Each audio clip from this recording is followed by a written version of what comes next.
সরকারি অফিসের আড়ালে চলছে চাকরির নামে প্রতারণা। লাখ লাখ টাকা আর সুন্দরীদের ইজ্জত নিয়ে ছিনিমিনি খেলছে একদল হায়না। ইন্টারভিউ রুমে ঢুকতেই প্রথম অফিসার বলল, চাকরি কনফার্ম, তবে 5 লাখ টাকা লাগবে। রোমানা মাথা নিচু করে মেনে নিলেন।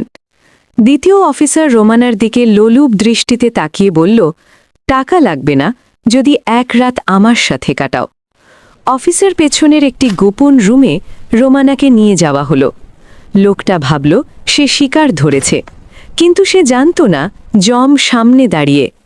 লোকটি রোমানাকে স্পর্শ করতেই রোমানা সজোরে এক লাথি মারলেন। লোকটা ছিটকে গিয়ে দেয়ালে ধাক্কা খেল। চিৎকার শুনে বাইরে থেকে আরও 3-4 জন গুন্ডা দরজা ভেঙে ঢুকল।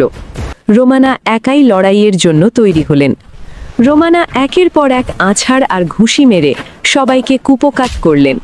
গুন্ডারা মেঝেতে পড়ে কাতরাচ্ছে। পুলিশ ফোর্স হাজির হলো। রোমানা সবাইকে রুমে আটকে রেখে বাইরে বেরিয়ে আসলেন। সুপার রোমানা বললেন, চাকরির লোভে ইজ্জত দেবেন না, অন্যায়ের প্রতিবাদ করুন। রোমানা বিডি আপনাদের সাহসের নাম। দুর্নীতি ও শোষণের বিরুদ্ধে রোমানা বিডি। ভিডিওটি শেয়ার করে সব বোনদের সচেতন করুন।